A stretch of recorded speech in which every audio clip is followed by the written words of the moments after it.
नमस्कार साथियों, मैं मुकेश फौजदार, व्याख्याता संस्कृत। साथियों, व्याकरण की परंपरा को चर्चा में लाते हैं आपके बीच में।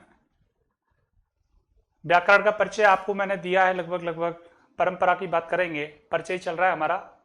परंपरा में हम बात करें तो देखिए, व्याकरण की मुख्यतः दो परंपराएं होती हैं। व्याकरण की मुख्यतया दो परंपराएं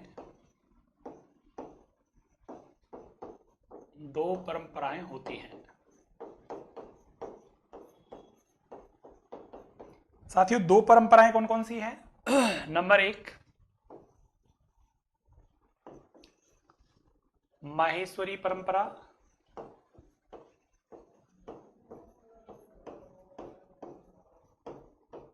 और दूसरी होती है आपकी बारहस्पत परंपरा।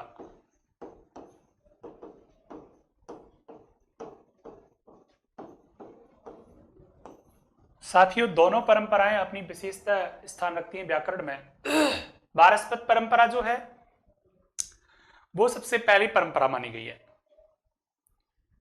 सृष्टि सृजन के समय भगवान ब्रह्मा ने जिसे व्याकरण की रचना करी थी, तो व्याकरण का ज्ञान कुछ इस तरह दिया गया था।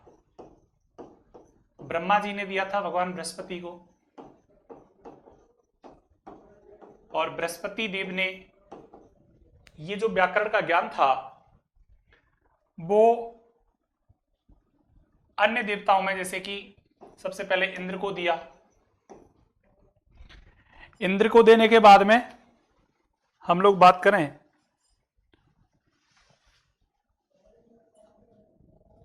इंद्र ने यम को दिया, और यम के बाद में बात करें यम ने रुद्र को दिया, रुद्र ने वरुण को दिया। यानी कि ब्रह्मा ने बृहस्पति जी को, इंद्र को, यम को, रुद्र को, वरुण को और वायुदेव को व्याकरण का ज्ञान दिया। इस श्रृंखला में ये व्याकरण का ज्ञान जो है कि एक दूसरे से हमें उत्तरोत्तर प्राप्त होता गया। साथियों, सवाल आता है हमारा कि बृहस्पति जो हैं, इन्होंने भगवान ब्रह्मा से ज्ञान प्राप्त किया था, तो बृहस्पति भगवान के पास में व्याकरण पूरी तरह से उनके मस्तिष्क में सेट हो गया, तो इनको प्रवक्ता की उपाधि मिली। आपको 100% दिमाग में रखना है कि बृहस्पति जो हैं वो व्याकरण के प्रवक्ता है। प्रवक्ता मतलब व्याख्याता। प्रवक्ता का मतलब क्या होता है? व्याख्याता। और भगवान बृहस्पति ने जब ये ज्ञान दिया तो किसको दिया? इंद्र को। तो इंद्र भगवान जो हैं, इंद्र जो देव हैं आपके, उनको सबसे पहले व्याकरण प्राप्त हुआ, व्याकरणज्ञ। उनको व्याकरणज्ञ कहा गया, व्याकरण का ज्ञाता कहा गया, और व्याकरणज्ञ को अपन वैयाकरण के नाम से जानते हैं।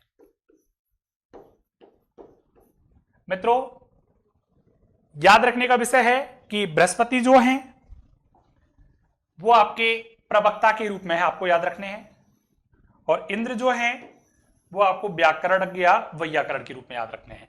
तो प्रथम वैयाकरण का नाम अगर पूछा जाए आपसे तो ये प्रथम वैयाकरण है, इंद्र, और प्रवक्ता की बात करी जाए तो बृहस्पति इसके प्रवक्ता है। मित्रों, यहां बात आपकी पूरी हो जाती है। अब यहां जब ये बात वायुदेव तक पहुंच गई, वरुण देव तक पहुंच गई, रुद्रदेव, यमदेव तक पहुंच गई, तो इसके बाद में व्याकरण जो है वो उपाध्याय, इसके बाद महर्षि, आचार्य, इन सभी को पीढ़ी दर पीढ़ी ये जो है व्याकरण का ज्ञान प्राप्त होता चला गया। अब हमारी जो बात आती है वो आती है व्याकरण की दूसरी परंपरा को लेकर, माहेश्वरी परंपरा। और माहेश्वरी परंपरा जो है साथियों, उसमें हम लोग बात करें तो माहेश्वरी परंपरा के जो जनक हैं वो है भगवान शिव। कौन है माहेश्वरी परंपरा के जनक साथियों? भगवान शिव। और भगवान शिव ने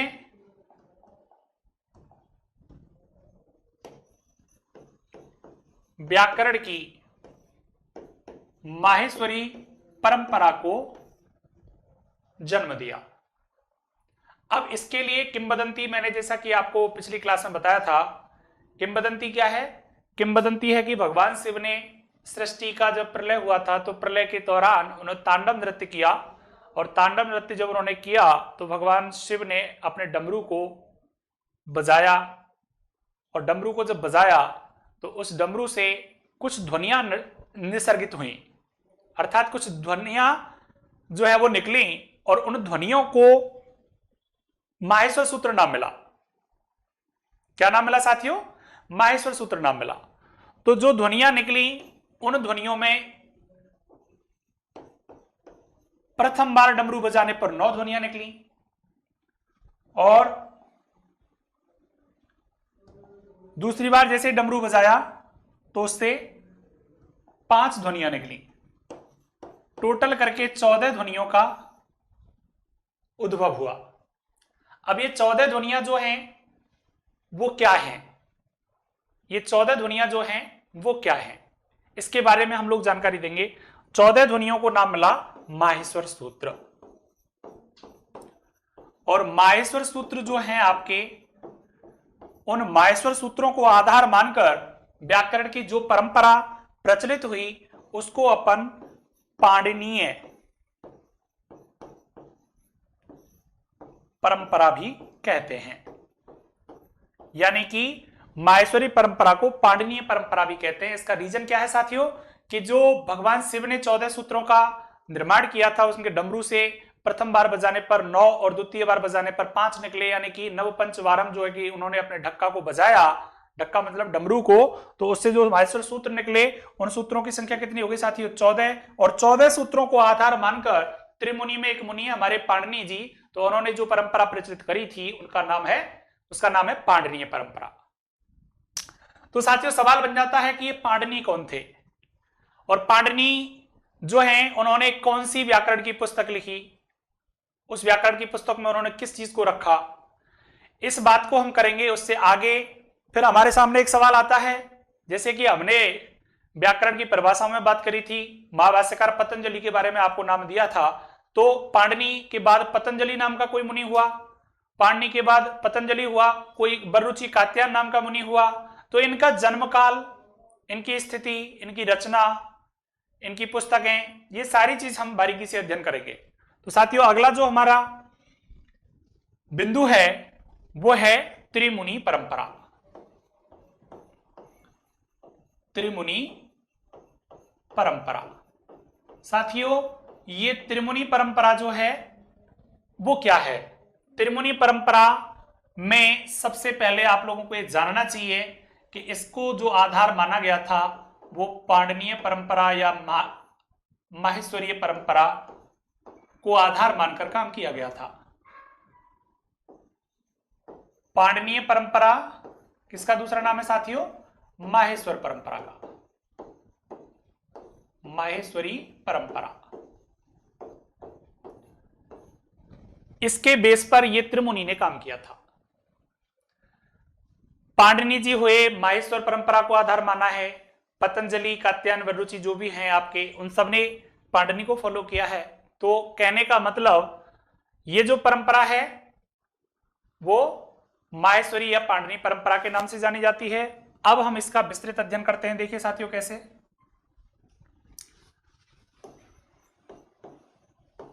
माहेश्वरी परंपरा में जो त्रिमुनि हैं, ये त्रिमुनि कौन कौन है?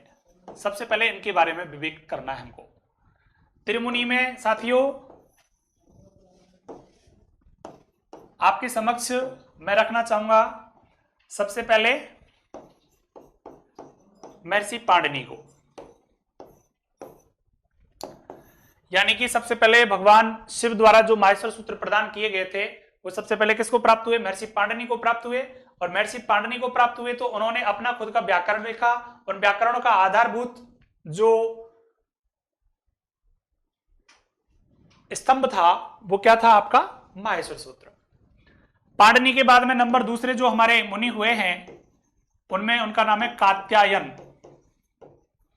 और इन कात्यायन को वररुचि भी कहा जाता है। और तीसरे जो मुनि हुए साथियों उनका नाम है पतंजलि। यानी कि सवाल आया हमारा कि सबसे पहले पाणिनि हुए, दूसरा कात्यायन वररुचि हुए, तीसरे हुए हमारे पतंजलि। तो साथियों ये बात आपको दिमाग में रखनी है कि पाणिनि, कात्यायन या वररुचि और तीसरा हम बात करें तो पतंजलि, ये इनका एक उचित क्रम है। इनके क्रम को लेकर भी सवाल कई बार पूछ लेता है। आखिरकार सवाल क्या बनता है? हमारा सवाल यह बनता है कि त्रिमुनि परंपरा का जो क्रम है, त्रिमुनि में कौन कौन से मुनि आते हैं? तो त्रिमुनि में आप लोग इनको देख सकते हैं, ये हैं, और इनको संस्कृत में मुनि त्रयम कहा जाता है। मुनि त्रयम, त्रिमुनि हो या त्रिमुनियम, मुनि त्रयम हो, इस पद की हम जब बात करेंगे तो समास की प्रक्रिया में जब हम बात करेंगे तो यहाँ पे त्रिमुनि में अव्ययभाव समास आपका मिलेगा।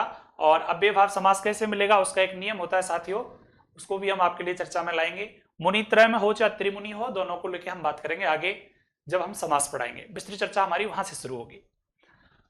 अब साथियों हमारा सवाल बनता है कि त्रिमुनि परंपरा में जो पाणिनि नाम के मुनि हुए हैं उन्होंने कौन सी तो पुस्तक लिखी, और उनकी पुस्तक में क्या लिखे गए? सूत्र लिखे गए कि वार्तिक लिखे गए कि भाष्य किया गया, क्या किया गया, इसके बारे में जानकारी देनी है। सूत्र लिखे गए तो कितने सूत्र लिखे गए, इसको लेकर सवाल बन जाता है।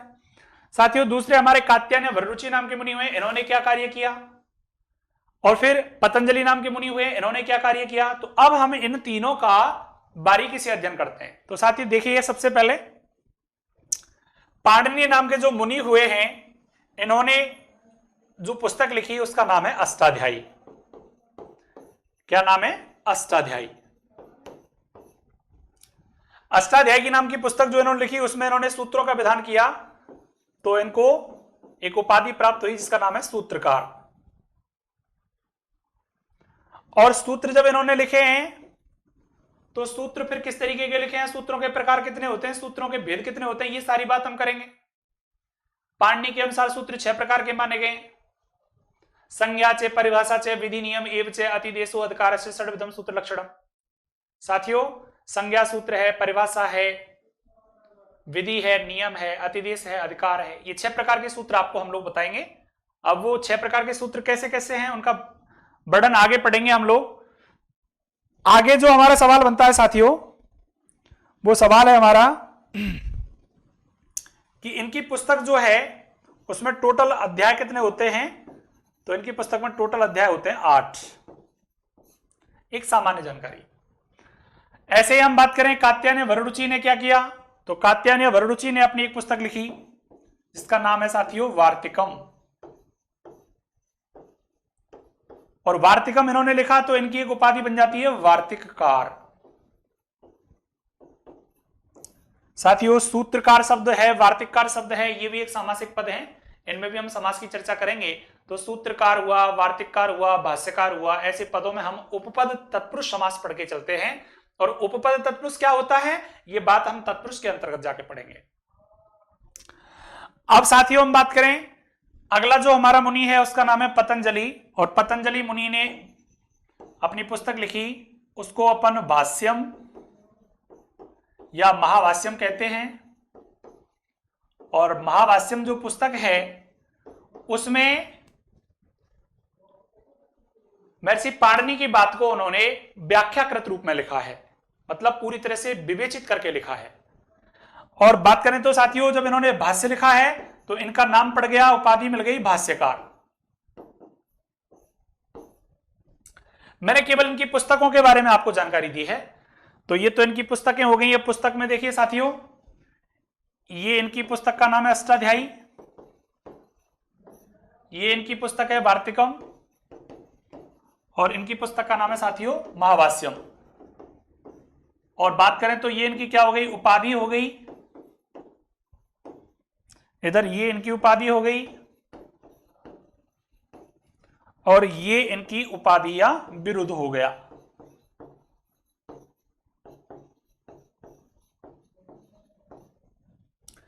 अब आप लोग सोचेंगे कि यहां पे मैंने उपाधि लिखा है, यहां पे उपाधि लिखा है, यहां उपाधि और बिरुद क्यों लिख दिया?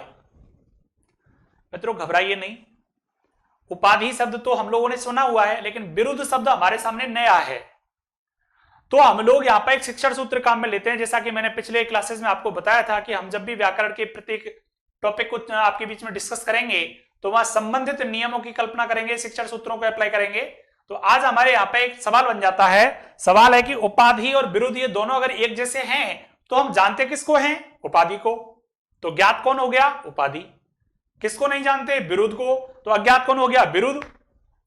तो हमने उपाधि शब्द को लेकर बिरुद का ज्ञान किया है।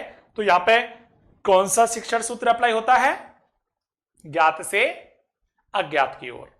यानी ज्ञात तो क्या था? उपाधि। अज्ञात क्या है? बिरुद। तो ज्ञात से अज्ञात की ओर जो काम करते हैं उसमें होता क्या है कि जिस चीज को हम पहले से जान चुके होते हैं वो तो ज्ञात हो गई, और नहीं जानते वो अज्ञात हो गई। तो ज्ञात से अज्ञात की ओर शिक्षण सूत्र ने काम किया, तब जाके हमने उपाधि के बाद में किसको सीखा? बिरुद को। इसका आप स्क्रीनशॉट ले सकते हैं साथियों। आगे बढ़ता हूं, देखिए अब हम एक एक मुनि को बाकायदा सीखते हैं। सबसे पहले हमारा जो मुनि है वो कौन है? पाणिनि। पाणिनि जो है उसके बारे में आपको जो जो जानकारी मैं दे सकता हूं वो आप दिमाग में रखिएगा, क्योंकि पाणिनि को लेकर बहुत सारे सवाल पूछे जाते हैं और सवालों में आपसे गलतियां नहीं हो इसलिए आप कॉपी पेन लेके नोट भी करते हैं साथ साथ। और सबसे पहले इनका जन्म स्थान, फिर बात करेंगे जन्म काल, तत्पश्चात बात करेंगे हम इनके पिता का नाम,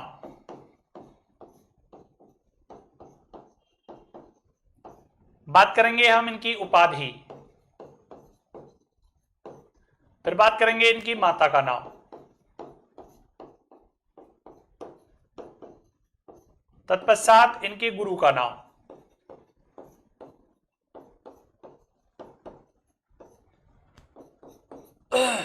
इससे आगे हम लोग बात करें तो इनकी पुस्तक जो है उसमें सूत्रों की संख्या कितनी है,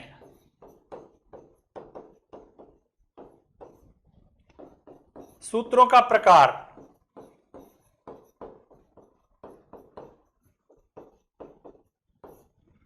और अन्य बातें जो इसके बारे में होंगी। साथियों पाणिनि पढ़ रहे हैं हम लोग, और पाणिनि पढ़ रहे हैं तो देखिए सवाल हमारा बहुत अच्छा है कि जन्म स्थान कहां है इनका, पाणिनि ने जन्म कहां लिया।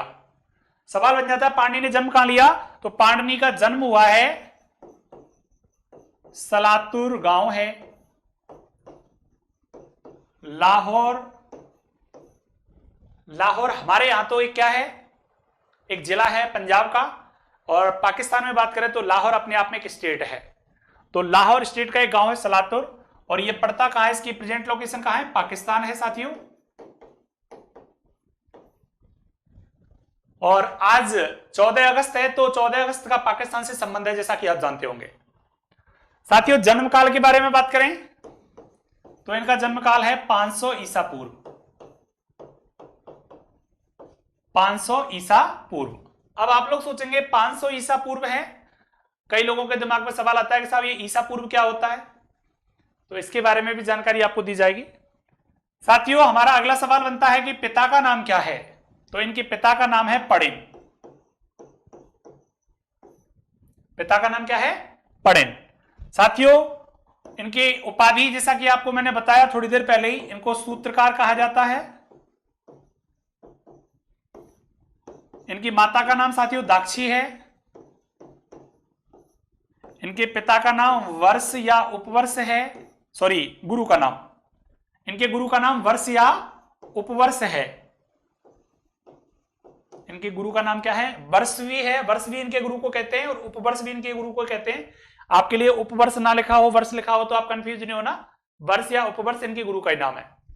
साथियों सूत्रों की संख्या कितनी है इसको लेके हम बात करेंगे अभी आगे, और सूत्रों के प्रकार, ये हमारा एक बात का सवाल है, और अन्य जो जानकारी है उसको बाद में लेंगे आपके साथ में। अब सवाल है हमारा कि पणिन इनके पिता हैं, पणिन इनके पिता हैं, तो निश्चित ही इनका नाम पाणिनि होना चाहिए, बिल्कुल। तो पाणिनि जो इनका नाम है वो इनके पिता के नाम के आधार पर ही बना है, ध्यान रखना। दूसरा, इन्होंने अपनी पुस्तक जो लिखी उस पुस्तक का नाम क्या है, पुस्तक का नाम देखिए,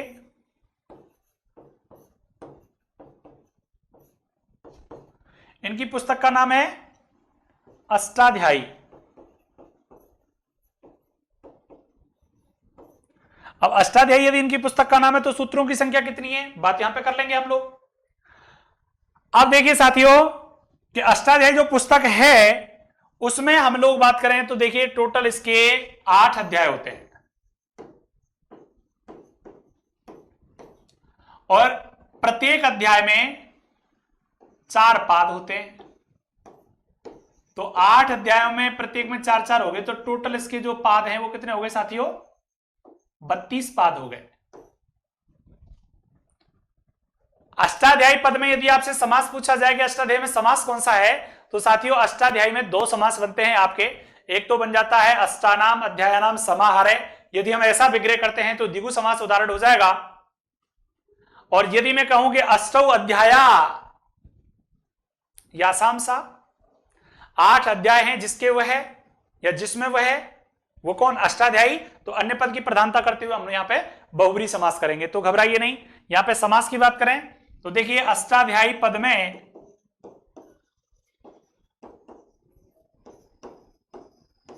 में समास, तो समास यहां पे 2 होते हैं, एक तो द्विगु, और द्विगु यदि होता है तो विग्रह क्या होगा, अष्टानाम अध्यायानाम समाहारे। अष्टानाम अध्यायानाम समाहारे यदि इसका विग्रह होता है तो समास कौन सा हो जाएगा साथियों, द्विगु। और द्विगु यदि समास यहां पे हमारा बन रहा है तो विग्रह आपको अष्टानाम अध्यायानाम समाहारे ही ध्यान रखना पड़ेगा, इस बात का विशेष ध्यान रखें। और दूसरा जो समास है यहां पे कौन सा हो सकता है साथियों, बहुव्रीहि। और बहुव्रीहि समास यदि है तो इसका विग्रह होगा अष्टौ अध्याया यासाम सा। अष्टौ अध्याया यासाम सा, इट मीन्स 8 अध्याय हैं जिसके वह, और 8 अध्याय जिसके होते हैं साथियों वो कौन, अष्टाध्यायी। और अष्टाध्यायी अन्य पद के रूप में चला जाएगा तो समास कौन सा हो जाएगा, बहुव्रीहि। साथियों सवाल आता है कि अष्टाध्यायी में अध्याय कितने हैं, तो अध्यायों की संख्या मैंने बता दिया आपको कितनी, 8। और यदि पाद पूछे जाए टोटल तो पाद कितने आपके 32। और एक सवाल यदि पूछा जाए कि अष्टाध्यायी में कितने पाद सिद्ध हैं और कितने पाद असिद्ध हैं, तो ये सिद्ध और असिद्ध का आपको पता होना चाहिए कि सिद्ध पाद कितने होंगे। सिद्ध पाद हो गए इसमें टोटल 29, और असिद्ध पाद हो गए इसमें 3। अब बात करें तो 3 पाद कौन से हैं जो असिद्ध हैं, पूर्वत्र असिद्धः, यहां पे एक कोटेशन आती है, इसका मतलब होता है कि महर्षि पाणिनि ने 8वां अध्याय जब लिखा तो 8वें अध्याय के दौरान जो अंतिम 3 पाद लिखे गए थे उसमें सिद्ध पदों का प्रयोग नहीं हुआ, और सिद्ध पदों का प्रयोग नहीं होने के कारण इनको असिद्ध कहा जाता है। साथियों सवाल बन जाता है हमारा कि टोटल सिद्ध पाद कितने हो गए 29, असिद्ध कितने हो गए 3, कुल पाद कितने हो गए 32। अब हम बात करें तो सूत्रों की संख्या, सूत्रों की संख्या का मतलब क्या है। सूत्रों की संख्या की बात करें तो यहां पे बहुत सारे विवेक आपको देखने को मिलते हैं, बहुत सारे मत आपको मिलते हैं, अनेक वैयाकरणाचार्यों ने अनेक मत यहां पे प्रदान किए हैं आपको। तो यहां पे प्रत्येक के मत को ध्यान में रखते हुए हम बात करें तो देखिए साथियों, सबसे पहले सूत्रों की संख्या में कई आचार्य तो मानते हैं कि अष्टाध्यायी में 4000 सूत्र हैं, कई मानते हैं 3965 हैं, कई मानते हैं 3997 है। तो यहां पे अनेक अनेक अनेक विद्वानों के अनेक अनेक अनेक मत हैं। मैं आपको एक फिगर लिख रहा हूं 3965, जो ये एक पुस्तक चलती थी पहले BSER में, मतलब board of secondary education Rajasthan में एक पुस्तक चलती थी पहले, और उस पुस्तक का नाम आपको बता दूं लघु सिद्धांत कौमुदी है। और लघु सिद्धांत कौमुदी में हम लोग बात करें तो वहां 3965 सूत्र बोर्ड के द्वारा बताए गए थे। अब हम बात करें तो देखिए कई विद्वानों ने 3997 भी माने हैं, कई मानते हैं यहां पे 3980, और कई मानते हैं लगभग 4000। और यदि हिस्ट्री के अकॉर्डिंग बात करी जाए, अकॉर्डिंग टू हिस्ट्री हम बात करें तो साथियों हमारे सामने जवाब आ जाता है कि लगभग 4000 सूत्रों वाली जो पुस्तक है उसका नाम क्या होता है? अष्टाध्यायी। प्रामाणिक उत्तर क्या होना चाहिए? आप लोगों के दिमाग में सवाल आ रहा होगा कि प्रामाणिक उत्तर किसे माने, फिर बताओ। तो प्रामाणिक उत्तर यहां पे 3965 आप मान सकते हैं। यदि विकल्प में ये नहीं है, 3997 है, तो आप इस पे भी थोड़ा सा दिमाग लगा सकते हो। अगर ये भी नहीं है, 4000 है, तो 4000 ही जवाब आपको सही मानना पड़ेगा। अष्टाध्यायी में सूत्रों के टाइप्स कितने हैं, कितने प्रकार के सूत्रों का विधान किया गया है अष्टाध्यायी में, तो ये चीज आप दिमाग में रखें। अष्टाध्यायी जो पुस्तक है उसमें लगभग लगभग आपके 6 प्रकार के सूत्रों का विधान है। जैसा कि मैं आपको पहले भी बता चुका हूं कि 6 प्रकार के सूत्र कौन कौन से हैं? संज्ञा चे, परिभाषा चे, विधि नियम एवं चे, अतिदेशो अधिकार से षड्विधम सूत्र लक्षणम। बात आगे जारी करूंगा। देखिए साथियों, फिलहाल हम इसमें और जानकारी जुटाते हैं। देखिए तो अष्टाध्यायी जो पुस्तक है उसको सपाद सप्ताध्यायी भी कहा जाता है। सपाद सप्ताध्यायी भी कहा जाता है। अब ये सपाद सप्ताध्यायी का मतलब क्या है, ये बात समझ लें हम लोग।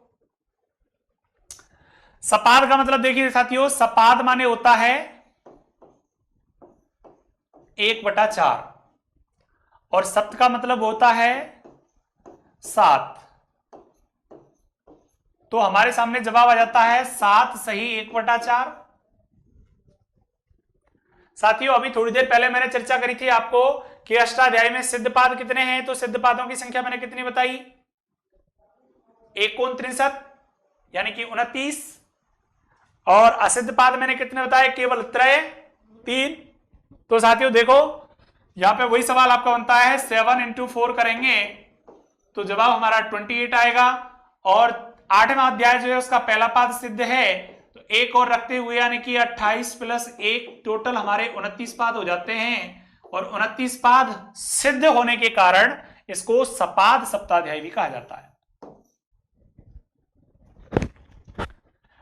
29 पाद मतलब भाई 7 अध्यायों के टोटल 4-4 पाद मिला के 28 हो गए, और 8वें अध्याय का पहला पाद एक पाद और जुड़ जाएगा, तो 28 + 1 29 पाद हो जाएंगे। तो 29 का मतलब हो गया 7.25, और सपाद 7.25 का मतलब हो गया सपाद सप्ताध्यायी। दी गई जानकारी समझ में आ गई होगी आपको। सवाल बनता है कि अष्टाध्यायी का दूसरा नाम क्या है, तो आप नाम दे सकते हैं बढ़ते सपाद सप्ताध्यायी। अब देखिए साथियों, अष्टाध्यायी में हम लोग और बात जुटाएं तो और एक जानकारी हमें प्राप्त होती है कि यहां पर कितने प्रकरण हैं। अष्टाध्यायी में प्रकरणों की बात करें तो कितने प्रकरण हैं। अब प्रकरण देखो मैं आपको बताऊं, संज्ञा प्रकरण है, बात करें तो हम लोग संधि प्रकरण है, समास प्रकरण है, उपसर्ग है, प्रत्यय प्रकरण है। प्रकरण तो बहुत सारे हैं। तो इन प्रकरणों को हम लोग बात करेंगे तो इनकी संख्या के बारे में हम पूछें तो संख्या इसमें कोई निश्चितता नहीं होगी, क्योंकि सारे प्रकरण ही तो हैं। अब हम बात करें आगे,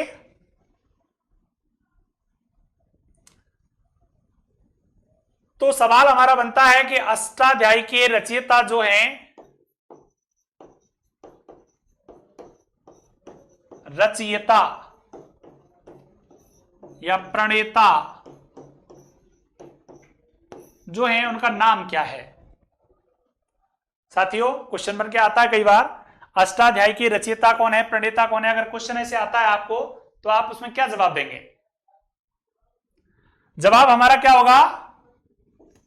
आचार्य पाणिनि। आचार्य पाणिनि इसका जवाब होगा। यानी आचार्य पाणिनि जो है उन्होंने कौन सी पुस्तक लिखी है? अष्टाध्यायी। बात समझ में आ रही होगी आपको। अब सुनिए साथियों, सूत्रों की संख्या को लेकर मैंने अवाल क्वेश्चन छोड़ा था यहां, तो उस क्वेश्चन को मैं दोबारा आपके सामने रखता हूं। सूत्रों का प्रकार और सूत्रों की संख्या। तो प्रकार को लेकर बात करता हूं। सबसे पहले सूत्र 6 प्रकार के होते हैं। सूत्र 6 प्रकार के होते हैं। अब 6 प्रकार के सूत्र कौन कौन से हैं मित्रों? देखिए, संज्ञाचे, परिभाषाचे, विधि नियम एवं च अतिदेशो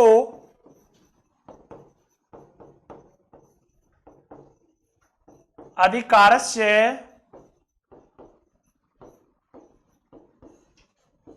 षड्विधम सूत्र लक्षणम।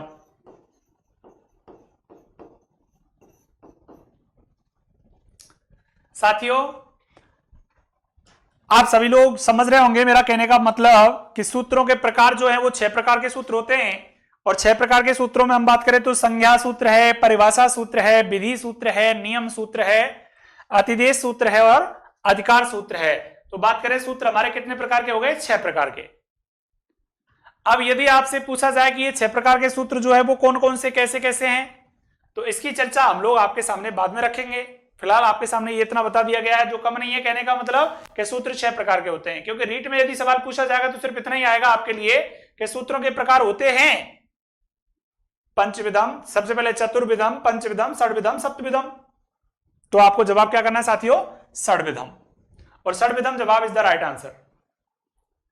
अब हमने अष्टाध्यायी और पाणिनि को लेकर जो बातें करनी थी वो बातें लगभग हमारी पूरी हुई। अब हम दूसरे मुनि के बारे में बात करते हैं। अगले जो मुनि है उनका नाम क्या रखा है साथियों? कात्यायन या वररुचि। कात्यायन इनका दूसरा नाम है वररुचि। कात्यायन मौलिक नाम है इनका और दूसरा नाम क्या है? वररुचि। तो याद रखना साथियों, ये जो मुनि हुए हैं इन मुनि को पाणिनि के बाद का स्थान मिला है। अब हम इनके जन्म काल के बारे में बात करें, इनकी पुस्तक के बारे में बात करें तो देखिए साथियों, यहां इनका जन्म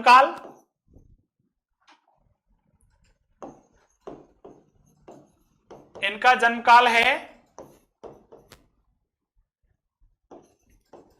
350 ईसा पूर्व। अब ईसा पूर्व से मतलब आप सोच रहे होंगे कि बा को जन्म तो 500 ईसा पूर्व है पाणिनि को, या को 350 तो है, मतलब या को जन्म तो पहले होना चाहिए। नहीं साथियों, सोचनीय बिंदु है ये। ईसा पूर्व का मतलब हो गया बिफोर क्राइस्ट। बिफोर क्राइस्ट, और बिफोर क्राइस्ट का मतलब ईसा से पहले। अब मान के चलिए कि ईसा मसीह का जन्म कितना हुआ? 1200 साल पहले हुआ सपोज दैट, या 1000 साल पहले हुआ सपोज दैट। तो देखिए 1000 साल पहले यदि इनका जन्म होता है तो 1000 को आधार मान के हम बात करेंगे तो 1000 में से 500 गए तो 500 वर्ष पहले हो गया। अब 1000 में से जैसे हम 350 को माइनस करेंगे तो कितना आ जाएगा हमारा? जैसे देखिए 1000 हमने आधार मान लिया और पाणिनि का जन्म 500 में हुआ तो 500 ईसा पूर्व तो पाणिनि का हो गया, कोई बात नहीं। अब इनका हम मानते हैं तो 1000 में से माइनस 350 करो आप, कितना आ रहा है? 650। तो सीधी सी बात है इनका जन्म 650 हो गया। अब 650 जब इनका हो गया तो ये जो सेकंड नंबर के मुनि हुए हैं, यानी कि पाणिनि का जन्म 500 में हुआ और इनका 650 में हुआ, इसका मतलब छोटे हुए, बाद में जन्म लिया है। तो ये चीज आपको दिमाग में रखनी है। आप इसी बिंदु को लेकर दिमाग पे क्वेश्चन मार्क नहीं लगा ले कि यार पांडनी का जन्म पहले बता रहे हैं 500 और इनका जन्म बता रहे हैं 350, तो पांडनी छोटा हो गया, ये बड़े हो गए। नहीं साथियों, इसको आधार मान के करेंगे 1000 से हम लोग, तो ये समझ में आपको आ जाना चाहिए। अब हम लोग बात करें इनके जन्म के विषय में, प्रामाणिक मत क्या है। जन्म विषय के बारे में बात करें तो साथियों, हिस्ट्री एक ऐसा विषय है जिससे आपको प्रत्येक ऋषि मुनि, कोई भी पुस्तक, कोई भी जो उत्पत्ति हुई है, कोई भी जो वस्तु आविर्भूत हुई है, उसके बारे में हम लोग प्रॉपर जानकारी प्राप्त कर सकते हैं। और हिस्ट्री में जो ये जानकारी है वो शिलालेख और अभिलेखों द्वारा प्राप्त होती है। तो इसके विषय में अभी कोई प्रामाणिक मत आपको नहीं दिया जा सकता। अगला सवाल हमारा आता है कि इसकी पुस्तक कौन सी है, ये अस्तित्व में कब आए, मतलब पाणिनि के बाद में यदि ये इनका जन्म हुआ है तो इन्होंने कौन सी पुस्तक लिखी और पाणिनि की कौन सी बातें इन्होंने दोबारा से शुद्ध करके हमारे बीच में रखी।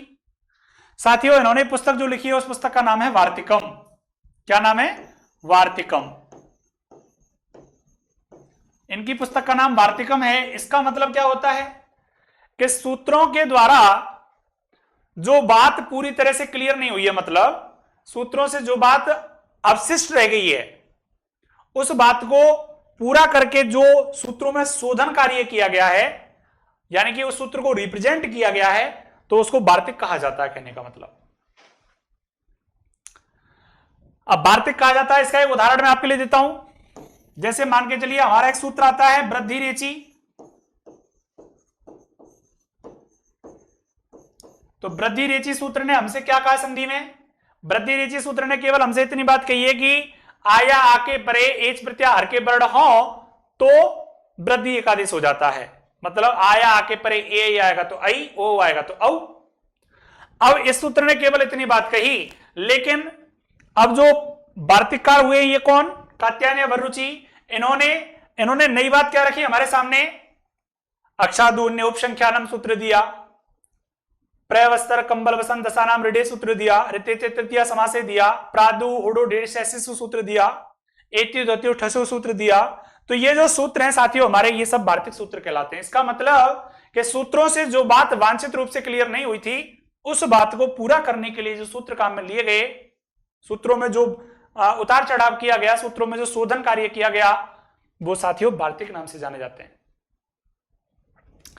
अब ऐसे कितने सूत्र हैं, ऐसे कितने सूत्र हैं जिनमें हम लोग ये बात क्लियर कह सकते हैं आपके समक्ष कि पाणिनि ने इतने सूत्रों पे वार्तिक लिखे हैं? तो देखिए मित्रों, इस विषय में आपको जानकारी में रखना चाहूंगा।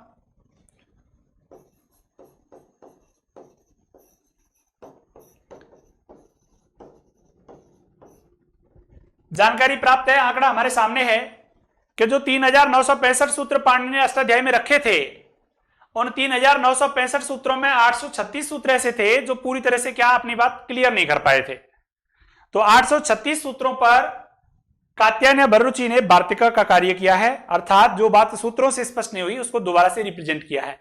उदाहरण आपके सामने दे दिया मैंने कि वृद्धि रेची सूत्र से वो बात क्लियर नहीं हुई है जो बातें अन्य सूत्रों से क्लियर हो रखी हैं। अब हम बात करें तो इन्होंने जो वार्तिक दिए हैं, उस वार्तिक का प्रयोग कहां मिल सकता है, कहां देखने को मिल सकते हैं? तो भट्टोजी दीक्षित नाम के एक आचार्य हैं, उनकी पुस्तक जो है उससे आप ये आंकड़े प्राप्त कर सकते हैं, और अन्य व्याकरण आचार्य जो है उनसे भी आप लोगों को ये सारी चीज देखने को सुनने को मिल सकती हैं। साथियों, विस्तृत चर्चा आगे करूंगा, अभी फिलहाल हम तीसरे मुनि के बारे में बात करते हैं। और तीसरे मुनि हमारे कौन से हुए? पतंजलि।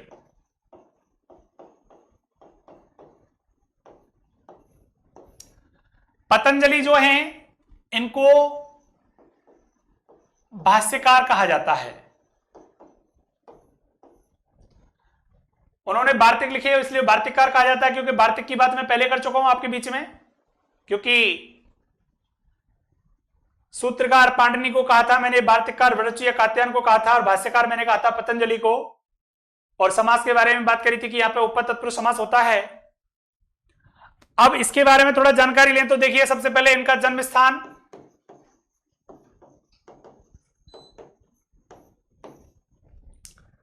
साथियों, इनका जन्म स्थान जो है ना वो गोनर्द प्रदेश में हुआ था। गोनर्द प्रदेश, गोनर्द प्रदेश एक स्थान है सुदूर दक्षिण में, तो गोनर्द प्रदेश में इनका जन्म हुआ, इसलिए इनको गोनर्दीय कहा जाता है।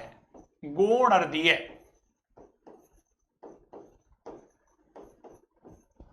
ये सुदूर दक्षिण का प्रदेश है भारत में ही।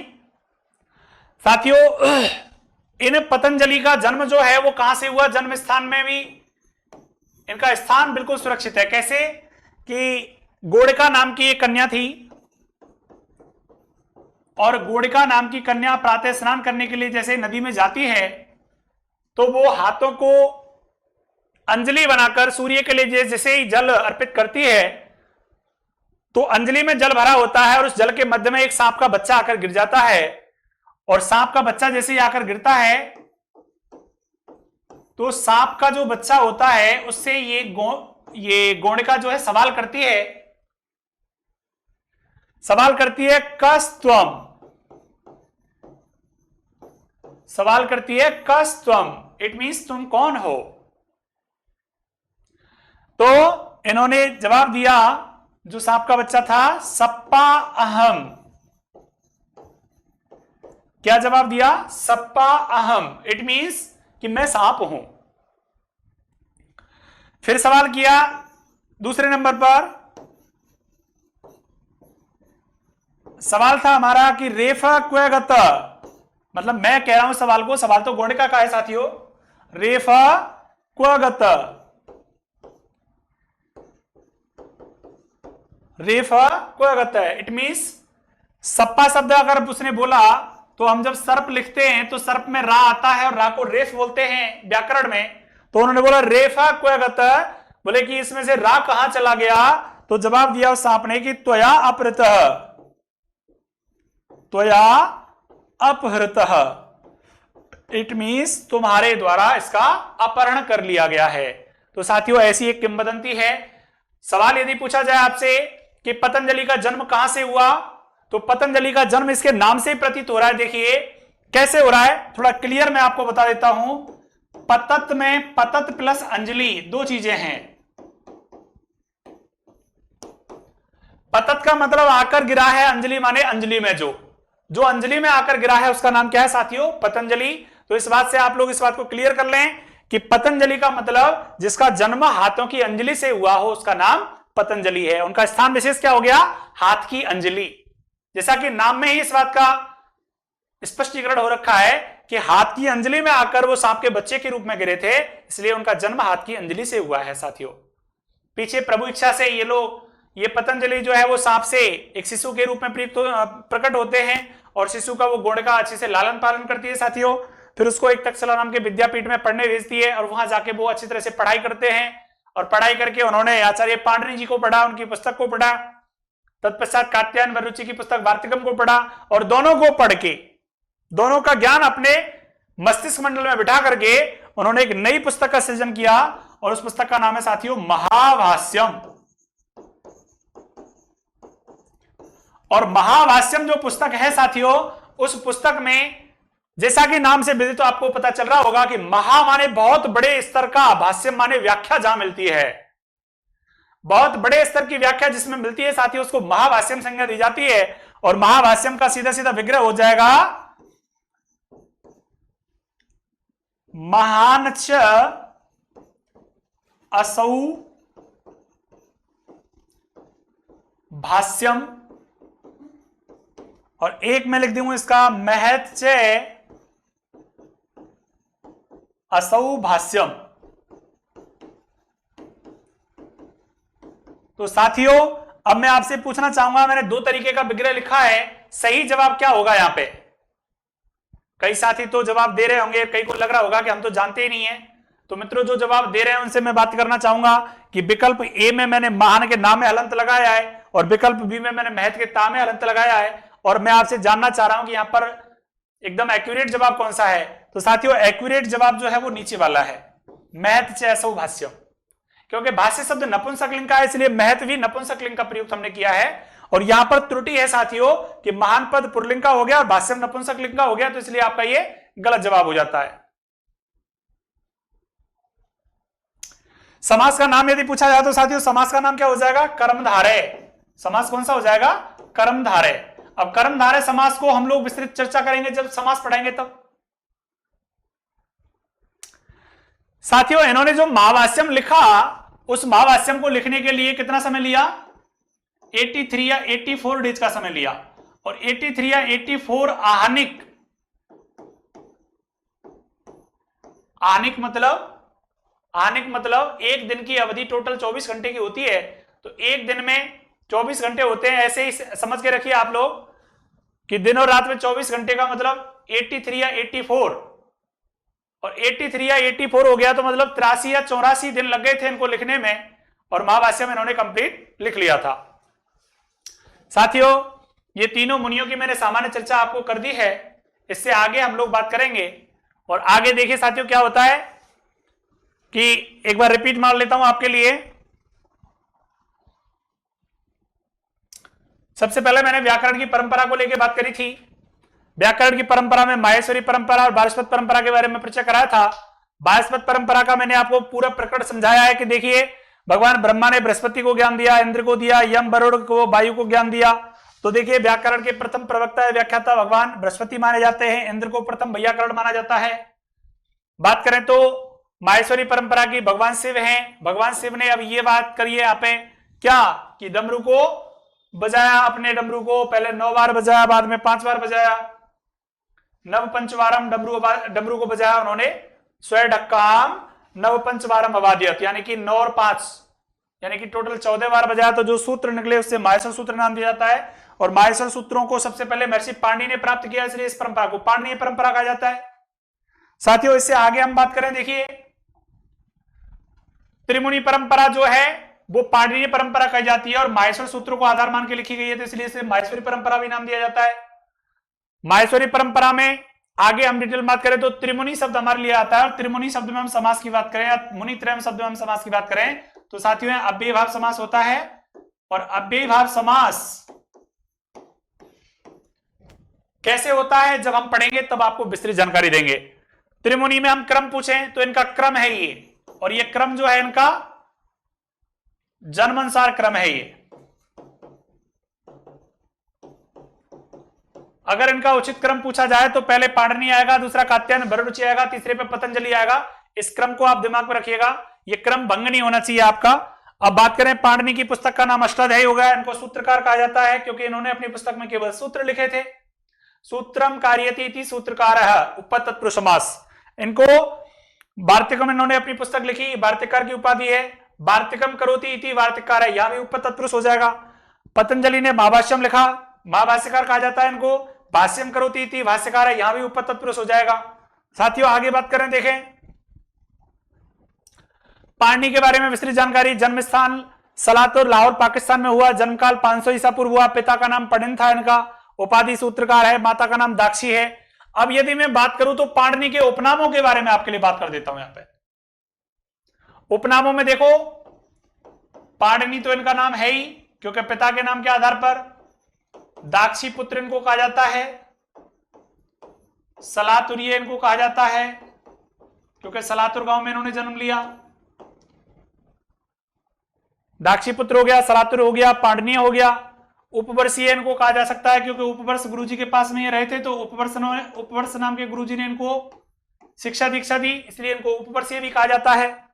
अब बात करें हम लोग सूत्रों की संख्या किसमें? अष्टाध्यायी में। तो अष्टाध्यायी में सूत्रों की संख्या जो प्रामाणिक है BSER के अनुसार वो 3965 है साथियों।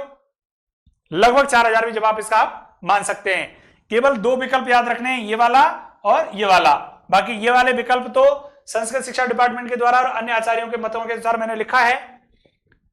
अष्टाध्याय में कुल अध्याय कितने हो गए साथियों? 8। प्रत्येक अध्याय में कितने पाद हो गए? 4। तो 8 × 4 करेंगे तो 32 हमारे टोटल पाद हो जाते हैं। अष्टाध्यायी पद में समास की बात करें तो 2 समास हमारे बनते हैं, एक तो द्विगु समास, और द्विगु समास यदि हम मानते हैं तो अष्टानाम अध्यायानाम समाहार, इसका क्या करेंगे? विग्रह करेंगे। बहुब्री समास की बात करें तो अष्टौ अध्याय यासाम सा, 8 अध्याय हैं जिसमें वह ऐसी पुस्तक, वो कौन? अष्टाध्यायी, तो यहां पे समास कौन सा हो जाएगा? बहुव्रीहि। और यहां पे विकल्प आपका जवाब जो आएगा वो क्या आ जाएगा? अष्टाध्यायी। साथियों आगे बात करूं तो देखिए अष्टाध्यायी को दूसरा नाम भी जाना जाता है, इसका उपनाम और अपर नाम की बात करें तो ये इसका अपर नाम हो जाता है, और अपर नाम में इसको सपाद सप्ताध्यायी भी कहा जाता है। और सपाद सप्ताध्यायी में देखिए साथियों, सपाद का मतलब होता है 1/4 और सप्त का मतलब हो जाता है 7, तो ये 7 से ही 1/4 इसका जवाब आता है। और 7 × 4 करेंगे तो 28 आ जाएगा, और 1 जोड़ के टोटल 29 आ जाएगा। अब सवाल मैंने पीछे भी बताया था आपको कि सिद्धपाद कितने हैं आपके? 29, और असिद्ध कितने हैं? 3।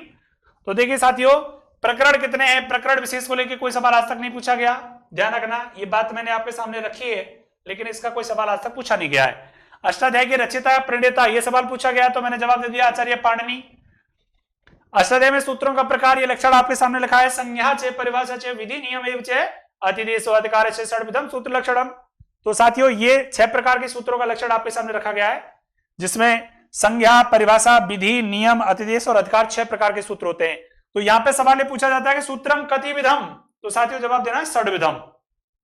सवाल पूछा जाए सूत्रम कति विधम, तो आप जवाब आराम से दे सकते हैं, और जवाब क्या हो जाएगा साथियों? षड्विधम। षड्विधम, ये जवाब आपके सामने इस तरीके से आ जाएगा। अब हम लोग आगे बात करें तो कात्यायन वररुचि के बारे में हमने बात करी है। इनका जन्मकाल 350 ईसा पूर्व बताया गया था। जन्म के विषय में कोई प्रामाणिक मत नहीं है। पुस्तक का नाम जो है इनका वार्तिकम है, और वार्तिक कितने लिखे इन्होंने?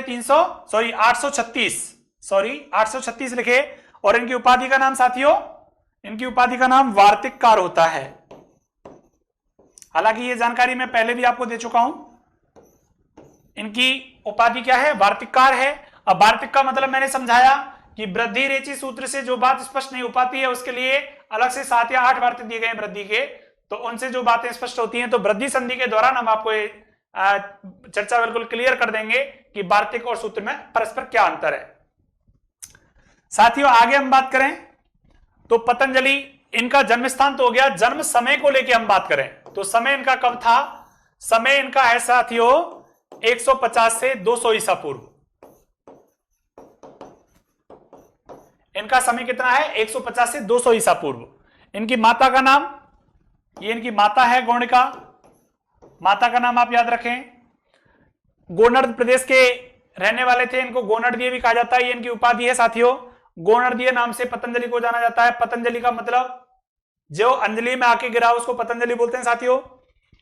अब ये क्वेश्चन मैंने आपको बताए थे कि जब गौणिका नदी में स्नान करने के बाद में सूर्य को जल चढ़ा रही थी तो उसके हाथ में एक सांप का बच्चा आके गिरता है, तो उसने बोला कैत्वम, बोला सप्पा हेम, रेफा क्यों, बोला तो आप रहते।